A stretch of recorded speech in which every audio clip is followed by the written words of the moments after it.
Up on Infowars.com, we have an article, Obama orders more troops, gunships, and drones to Iraq. It says this announcement will bring to nearly 800 total number of U.S. forces going back to Iraq. Now remember, at first he wasn't going to send anybody. Then it was going to be 300. Then it became 500. Now we've confirmed it's 800. Paul Joseph Watson, who I was just talking to in the UK, has been sent communications from many people in the military saying that their training and their entire units are going in February of next year. So this is a re-escalation of the war in Iraq. We're going to have joining us in the third hour, Peter Van Buren. He was a U.S. diplomat for 23 years. He spent time in Iraq as part of the effort to, quote-unquote, reconstitute Iraq or to reconstruct it. As somebody from the South who knows that history, when I hear the words reconstruction, I grab for my gun because I know what they did there. But they're going to reconstruct an area that they've already destroyed. We're going to talk to him about what he saw in Iraq. We're going to talk to him about the embassy there in Iraq, this massive presence there, as well as the revelations that came out from the New York Times on Sunday about the attitude of Blackwater, threatening State Department investigators, saying, if you bother me, I will kill you, and there's nothing anyone could or would do about it because this is Iraq. That's what Blackwater was telling State Department investigators. So we're going to talk to Peter Van Buren about that.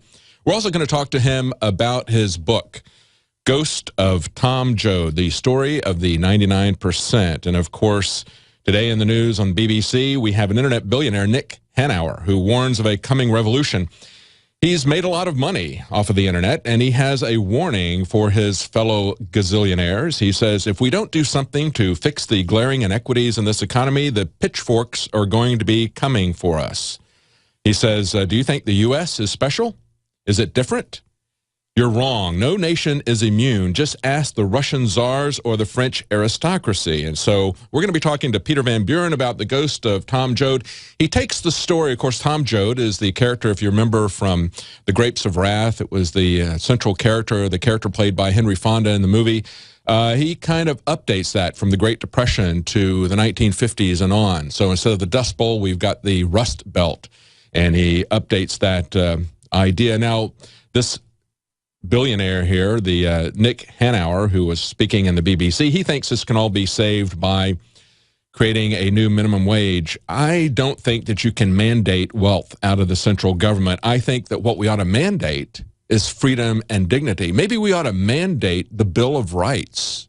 If we do that sort of thing, that's what's going to turn it around. It's people having control of their life. If they have control and freedom in their life, if everything is not owned by just a handful of people, if we stop this consolidation somehow, and I think the way to do it is to not allow the government to become the instrument of these corporations. They always use the government to shut down competition.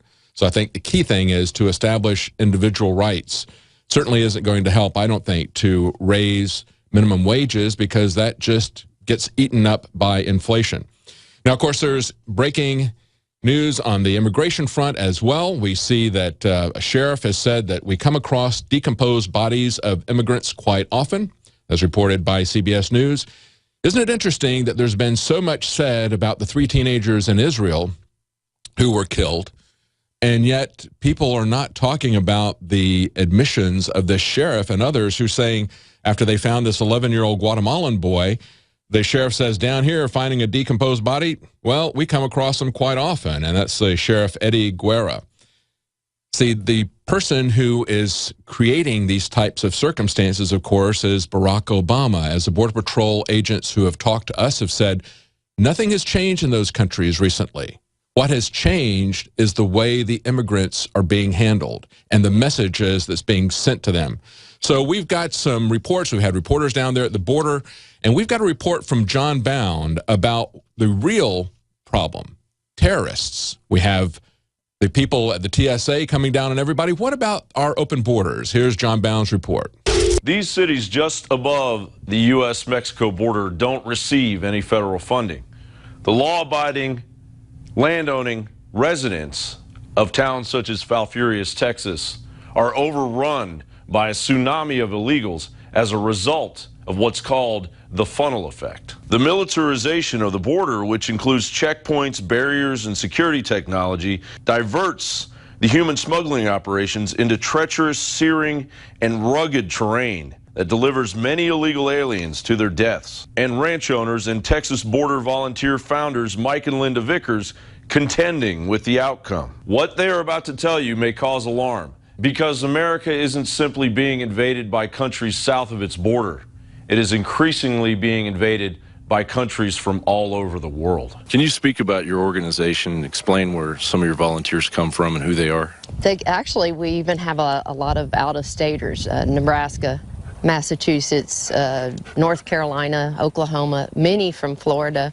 Part of our mission is to enforce or help assist Border Patrol and other law enforcement entities out here. We will post out on these heavily trafficked areas and report specific numbers to Border Patrol, specific locations, and they have learned that we're a big help. We're like extra eyes and ears out here.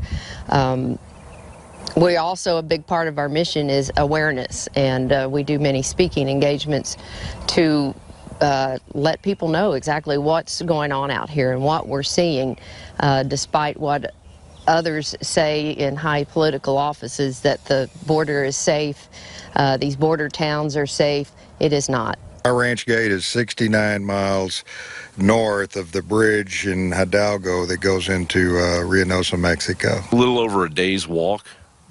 Well, actually, most of these people don't walk 69 miles. They all pay a criminal organization, mainly the cartels, big money to be brought up here and let out south of this Border Patrol checkpoint, 4.5 miles south of our ranch on U.S. Highway 281. So they're all contributing to organized crime by paying large sums of money to be brought in here. And to give you an example, the Chinese are paying $50,000, the Indians are paying $10,000 to $20,000, all the Central Americans, the average is about $7,000. So, and the Mexicans, especially southern Mexico, are paying $3,000. So it's a huge money event for the cartels, probably even more lucrative than the drug business. What percentage are you seeing from places other than South and Central America? The Border Patrol and Homeland Security categorize the people that are not from Mexico as other than Mexicans, and prior to last night, it was running about 73%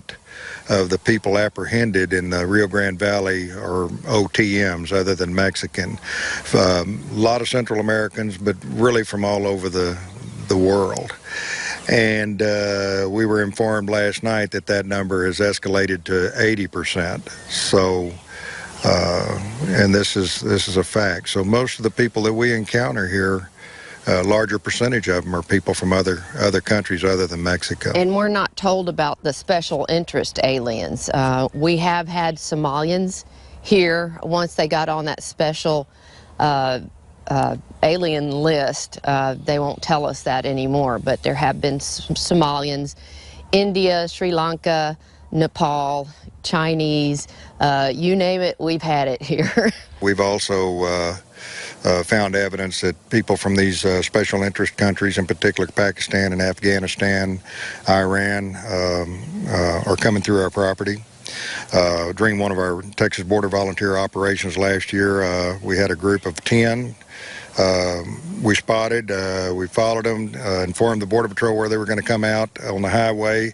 Border Patrol were not able to respond fast enough. They climbed the fence and loaded up and left, and were not caught. But as one of them was climbing over the fence, he dropped a package. And that package was an Urdu dictionary. Urdu is a language spoken in Pakistan and Afghanistan. And in that translation book, Urdu and English, there were a lot of phrases circled and outlined. Do you speak Spanish? Do you speak English? You must pay in dollars. So we know that special interest countries, in particular countries like Pakistan or Afghanistan that are not particularly friendly with our country, are slipping through here under the disguise of and under the all this other activity that's going on where these families are giving up and the Border Patrol resources are being compromised, so it's easier for them to slip through this private property. And that's just one example. And more recently, within the past 2 weeks, some Iranian money was found in a bailout vehicle. So we know they're coming in here. Besides that Iranian money being found in a bailout vehicle up here, 4 Syrians, which is not, you know, public news yet, but 4 Syrians were apprehended on the Rio Grande River a couple days ago. We're never divulged the special interest aliens, but I think it's time America gets alarmed. They've already come through here. It's us as the humanitarian crisis, and it's an OTM crisis. Just take out the factor of the women and children. It's an other than Mexican crisis right now. We're, you know, being invaded by third world country people, and in those third world country people are the special interest aliens, and our borders are porous. All right, we don't have time for that full report, but you can see it. It's up on YouTube now. That report is "Borders are wide open to terrorists. Red alert." Hi, I'm Shane Steiner. A lot of you have been following my progress using Super Male Vitality. The last 19 weeks has been an incredible experience. I was feeling a little down and lethargic during the holidays, and none of the supplements that I was taking were doing any good. That's when my longtime friend from high school, Alex Jones, introduced me to Super Male Vitality. I was a little skeptical at first. Not only would I have the energy to work out and go to the gym, but it was actually the changes were happening to my body a lot more rapidly. My whole mood, my libido, everything had completely changed. The concentrated organic herbs, they stimulate your natural systems to produce the natural hormones that you need. I just really wanted to bulk up and hit it hard, and I went in for about the first 5 weeks and was lifting heavy weight and just really hitting it hard, and I gained 20 pounds of muscle immediately. Since that, I've decided I was gonna lose some weight and slim down. I just changed up my workout a little bit, and 35 pounds came off. Folks, this is not a joke. This is not a gimmick, it's real. Super Male Vitality, available at InfoWarsLife.com.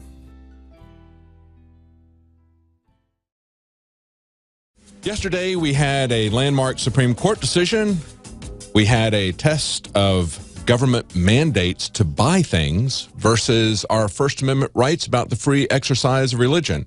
And surprisingly, the Supreme Court came down on the side of the Constitution, but just narrowly.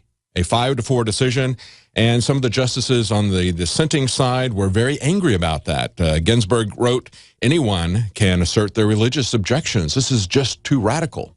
Yeah, freedom is a radical idea. So is individual liberty, and it's not just about holding beliefs. It's about the free exercise of beliefs. Kagan wrote, "Congress gave this as an entitlement. This is a law." Well, the First Amendment says you shall make no law abridging freedom of speech or the free exercise of religion. Now we have some quotes from Hillary Clinton. She said that she thought that this was very disturbing, deeply disturbing. She got very animated when she was asked about this. They say that she delivered a fiery and impassioned reply, calling it deeply disturbing among other things. I want to focus on what Nancy Pelosi said, though. She had, I think, the most interesting take on this. She said that this is a gross violation of workers' religious rights. Ooh, their religious rights. Let's think about that for a moment. Is this really about the exercise of religion? We had a lot of people come back and say that that was shameless. They said, are you on some kind of medication? Religious rights violation? You'll see a lot of these collected on twitchy.com where they're laughing about what she says. She also tweeted out that the SCOTUS, that's the Supreme Court, took an outrageous step against women's rights, setting a dangerous precedent that permits corporations to choose which laws to obey.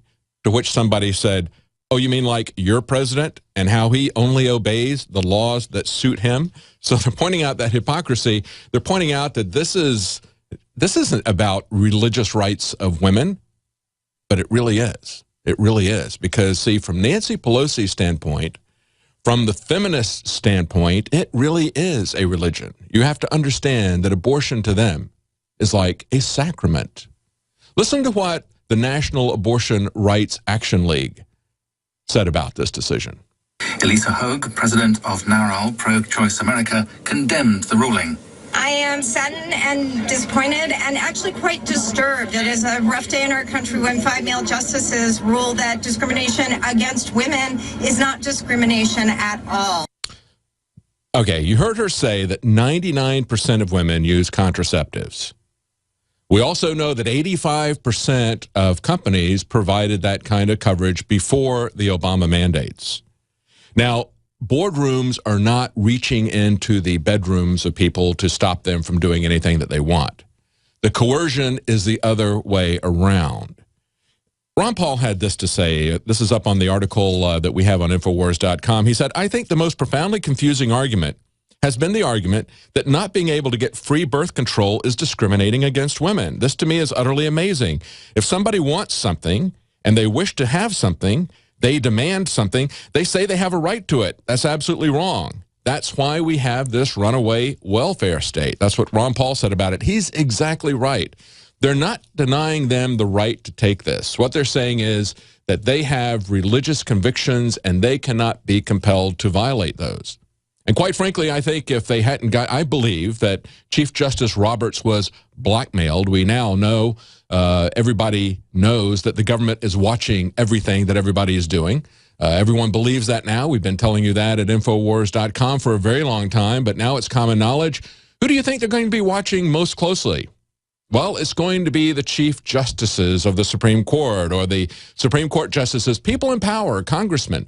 I think that's what's behind this 9-0 decision this last week that said that they have to have a search warrant in order to search people's phones. I think the Supreme Court has been a victim of this kind of blackmail. How else could Chief Justice Roberts write both the dissenting and the majority opinion on this, do a very quick 180 saying that this is not an unconstitutional mandate, it's simply a tax? No, it is an unconstitutional mandate. I'm very glad that Hobby Lobby and this other small company stood up for their rights, put their lives and their property on the line. That's what the founders of this country did to get their rights. We need more people like them who will take this to the mat.